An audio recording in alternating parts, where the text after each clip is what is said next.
Bonjour, dans cette cinquième partie, on va parler des styles. Par exemple, qu'est-ce que ça veut dire un style? Normalement, il y en a deux langages de base qu'on va essayer de commencer avec, HTML et CSS. Et bien sûr, on aura après JavaScript.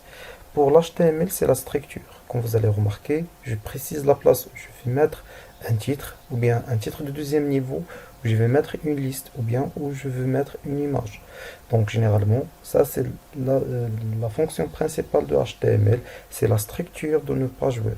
Mais maintenant, on va essayer de donner un peu de style à nos éléments. Par exemple, on va essayer de faire une petite remarque. Comme vous allez remarquer ici, il y en a le premier titre qui est nommé liste. On va essayer de faire quelques styles.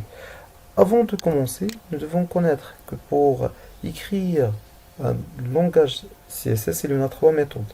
La première, c'est comme des attributs. C'est presque comme la même manière quand on a réalisé pour écrire les sources ici ou bien d'autres éléments. Donc ça, c'est le premier truc.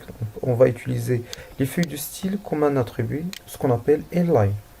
La deuxième partie, c'est d'écrire une balise style dans la partie head et de l'appeler à chaque fois.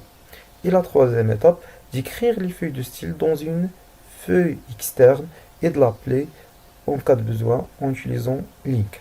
Mais pour commencer au départ, on va utiliser la méthode la plus simple, même que ce n'est pas la plus utilisée en réalité, mais c'est pour des raisons pédagogiques, pour mieux s'adapter avec les feuilles de style, on va utiliser cette méthode au départ, et après on va passer aux autres méthodes au cas de besoin. Mais pour le moment, on va essayer de découvrir quelques étapes. Alors la première chose qu'on va faire, donc ici il y en a H1, je vais taper l'attribut style. Et comme vous allez remarquer, donc automatiquement, j'ai le droit d'utiliser plusieurs propriétés qui seront affichées. Par exemple ici, je vais changer la couleur, je vais mettre la couleur et automatiquement notre éditeur de texte Visual Studio va me donner plusieurs types. Pour moi, je vais choisir Blue. Bien sûr, les titres, les couleurs sont affichées en anglais. Bien sûr, il y a une deuxième méthode, on va le voir prochainement. Aussi, je vais ajouter une autre propriété. Donc, couleur, c'est quoi? C'est ce qu'on appelle une propriété. Et blue, c'est la valeur de cette propriété. Alors, toujours, les feuilles de style, on les écrit de cette manière. La propriété, qui est dans ce cas-là la couleur, et après la valeur de cette propriété, entre la propriété et sa valeur, il y a deux points, et à la fin de chaque déclaration, on va trouver point, virgule. Maintenant, je vais mentionner une deuxième propriété. Par exemple, font size. Alors, font size, c'est quoi? C'est la taille de notre texte. Et bien sûr, j'ai plusieurs éléments. Pour moi, je vais choisir d'écrire 20 pixels.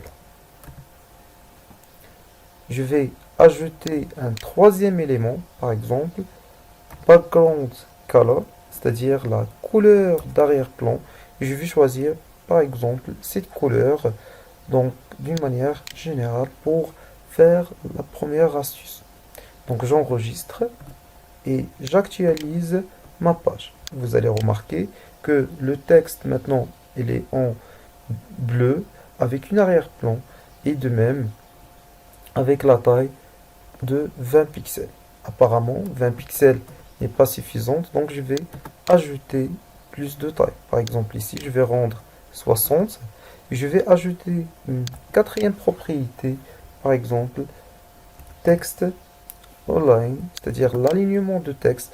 Et bien sûr, j'aurai plusieurs éléments. Pour moi, je vais choisir Santa et je vais enregistrer et j'actualise de cette manière. Donc, j'aurai liste et voilà tout ce qu'on a besoin pour comprendre le principe de quoi? Des listes.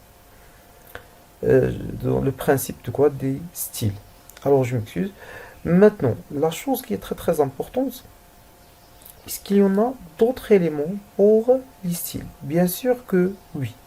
Par exemple ici, pour OL, je peux ajouter par exemple type.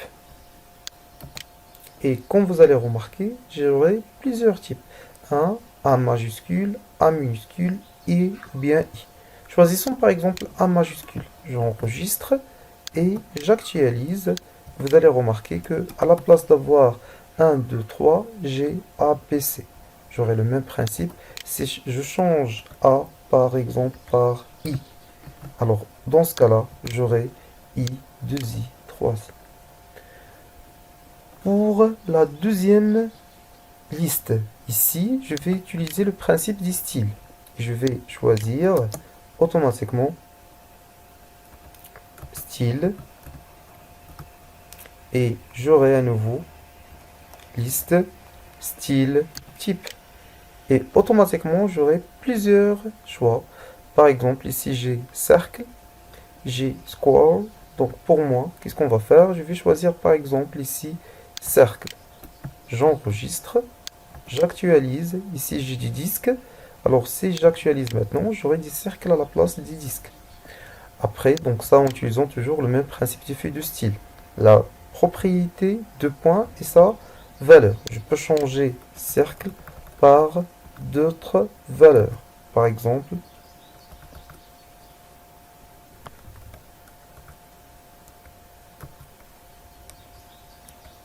score. Et dans ce cas-là, j'aurai un carré à la place des cercles.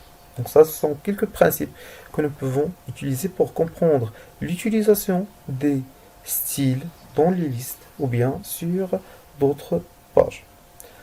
Aussi, on peut faire la même chose, donc à la place d'utiliser des attributs pour l'image, ici, donc comme vous allez remarquer, j'ai ajouté wide et hide, donc je peux utiliser directement un nouveau style, et pour l'image, donc je peux utiliser la hauteur, par exemple, ici on peut utiliser pour la hauteur 400 pixels,